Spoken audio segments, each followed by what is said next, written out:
Polêmicas no futebol. Sabemos que futebol é um esporte apaixonante, mas também é cheio de histórias que geram várias discussões. E acredite, não faltam casos no Brasil que deixa ainda mais a gente com aquela famosa pulga atrás da orelha.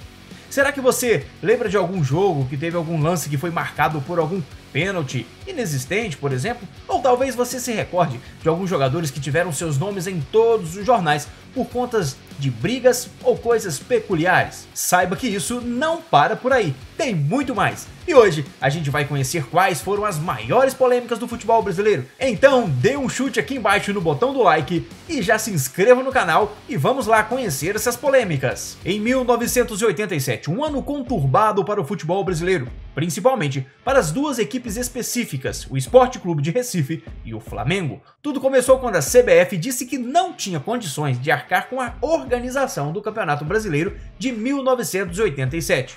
Aí, o Clube dos 13 foi criado para a organização da Copa União, que contava com a maioria das potências do futebol brasileiro da época. Só que a CBF mudou de ideia e propôs que o máximo campeão brasileiro saísse da disputa de um quadrangular com os finalistas do módulo verde, Copa União, contra os finalistas do modo amarelo, que era organizado pela CBF. O problema foi que o Flamengo e o Internacional se negaram a jogar esse quadrangular final contra o Sport Guarani, que era mais semelhante ao que temos hoje na segunda divisão do Campeonato Brasileiro. E foi aí que o Sport que bateu o time de Campinas por 1-0, enquanto a organização deu WO nos outros jogos. Para Flamengo e Inter, o Sport acabou sendo considerado pela CBF o campeão oficial. O Flamengo tentou buscar a legalidade através da justiça, mas perdeu em todas as instâncias. Mas o fato é que o torcedor do Sport tem todo o direito de se sentir campeão, afinal, a confusão foi toda lá de cima da organização final lá do futebol. Por outro lado, o torcedor do Flamengo também tem argumento para defender o seu clube como verdadeiro campeão brasileiro de 87. E aí, para você, quem você acha que foi o campeão?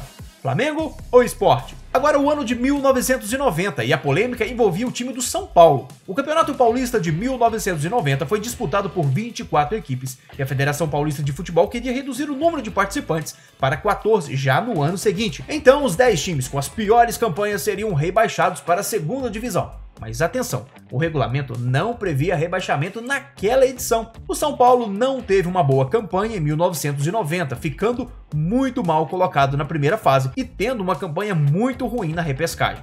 No final das contas, a equipe terminou em 15ª colocação, sem chance de brigar pelo título e fora do grupo das 10 equipes com as piores campanhas. Alguns jornais da época destacavam o rebaixamento do São Paulo. Mas calma lá, a história não termina aí. No ano seguinte, em 1991, a Federação Paulista de Futebol decidiu fazer uma virada de mesa a favor do São Paulo e outros times, permitindo que eles disputassem o Paulistão, mesmo tendo feito campanhas ruins no ano anterior. E não é que o São Paulo foi campeão estadual em 1991? Que virada, hein, meu amigo? Então, a equipe paulista foi rebaixada ou não? De acordo com a Federação Paulista de Futebol, a organização do Paulistão já bateu o martelo e disse que não, o São Paulo não foi rebaixado por conta de que a regra só iria valer no ano seguinte, em 1991. Você concorda com isso? Agora um assunto polêmico, a final da Copa do Mundo de 1998. Naquele dia, o Brasil perdeu por 3-0 para a França e o Ronaldo Fenômeno, que já tinha sido eleito 2 vezes o melhor jogador do mundo, sofreu uma convulsão e ficou de fora da escalação inicial da partida contra a França. Alguns chegam até a dizer que ele estava espumando e que estava correndo risco de vida. Mas depois começaram a surgir outras informações. Dizem que o Ronaldo tinha chegado da clínica com exames completíssimos e sem nada anormal, dizendo que estava apto a jogar. Aí teve aquela confusão toda no vestiário, com o Zico sendo contra a presença do Ronaldo no jogo, mas ele insistindo que ninguém tirava ele daquele jogo. No final de contas, o Zagallo decidiu arriscar e botou o Fenômeno em campo. A galera começou a jogar com aquele medo, não é verdade? Imagina se o Ronaldo desse outra convulsão daquela no meio do jogo. Foi tenso. E aí, a França aproveitou a situação e mandou no jogo e fez 3-0 num show de Zinedine Zidane e o Brasil perdeu o título naquela Copa. Será que se o Ronaldo não tivesse jogado, o resultado seria diferente? Voltando aqui para o Campeonato Brasileiro. A grande polêmica da partida entre Corinthians e Internacional, válida pelo Brasileirão de 2005. Esse campeonato foi marcado pela máfia do apito. Houve manipulação de resultados e isso gerou anulação de 11 jogos, sendo que 2 dessas partidas foram derrotas do Corinthians, que acabou sendo campeão. Mas vamos falar do jogo em si, que foi uma verdadeira final antecipada. Corinthians e Internacional estavam brigando ponto a ponto pela liderança e esse confronto era decisivo para definir o campeão. O jogo estava pegando fogo, mas aí veio o erro do árbitro Márcio Rezende de Freitas, que foi um verdadeiro absurdo. Olha só esse pênalti claro, o juiz não deu porque não quis. O Corinthians estava na frente, mas o Inter empatou logo no início da segunda etapa. Até aí tudo bem, mas aí veio o lance polêmico. Tinga, que já tinha amarelo, recebeu um passe incrível do Soves e partiu pro gol. Ele driblou o goleiro do Corinthians, mas foi derrubado com um toque na chuteira do jogador adversário. Só que o árbitro Márcio Rezende de Freitas viu o lance como uma simulação e não mostrou penalidade, além de expulsar o Tinga. Isso foi um absurdo total para toda a torcida e para os jogadores do Internacional. Esse lance acabou praticamente com as chances do Inter de ser campeão e gerou muita polêmica na época. Muita gente acredita que o Corinthians foi favorecido pela arbitragem naquele campeonato e que o Tinga foi injustiçado nesta partida.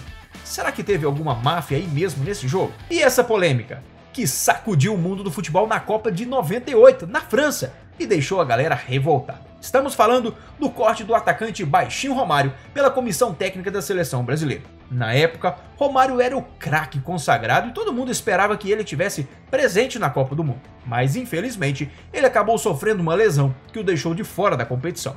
E o pior, a comissão técnica não deu muitas explicações sobre o que aconteceu. Romário se achava pronto para jogar, só que a comissão técnica não concordava e resolveu cortar o cara do time. Aí, meu querido, o bicho pegou. Revoltado, Romário começou a tirar para todo lado. Ele disse que já estava melhorando da lesão, que poderia jogar na estreia contra a Escócia e que com certeza jogaria contra o Marrocos. Ele também reclamou da falta de paciência dos caras da comissão, que não confiaram na recuperação dele. E não para por aí. Romário ainda condenou a análise da lesão dele por um médico francês, que segundo ele, não entendia de futebol. Romário até deu uma alfinetada no Zagallo, dizendo que acontecem coisas muito particulares num grupo e que ele poderia contar muitas coisas, mas preferiu não dizer nada. Chegou até a chorar na entrevista coletiva e ainda foi para o hotel sozinho.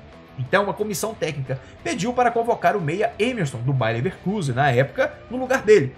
Você também achou uma injustiça com o Baixinho? E o Edmundo, o animal? O cara se deu muito mal depois de dar uma cerveja para um macaco durante a festa do aniversário de 1 ano do filho dele. Acredita nisso? Essa história aconteceu lá em 1999, mas o assunto ainda rende até hoje. O animal Edmundo já era conhecido por causa da confusão fora de campo que ele sempre armava. Mas, dessa vez, ele se superou. O Edmundo estava curtindo a folga depois de uma vitória do time dele contra o Corinthians. E uns amigos do circo chegaram com um macaco e um chopp na mão. Edmundo deu um gole na cerveja e depois ofereceu para o macaco. E ainda o macaco começou a pedir mais. Claro que todo mundo quis tirar a foto e fazer vídeo dessa cena bizarra, mas a Sociedade Protetora dos Animais não gostou nem um pouco. Eles entraram com pedido ao Ministério Público para que a providência fosse tomada contra o atacante do Vasco. O Edmundo acabou sendo enquadrado na lei federal, que considera crime praticar atos de abuso, ferir ou mutilar animais silvestres domésticos, domesticados, nativos ou exóticos. A pena prevista era de 3 meses a 1 ano de prisão, além de uma multa que variava entre 500 e 2 mil reais. Já pensou? Mas calma aí, Edmundo não foi punido. O Ibama até notificou ele, mas não rolou nada de mais grave.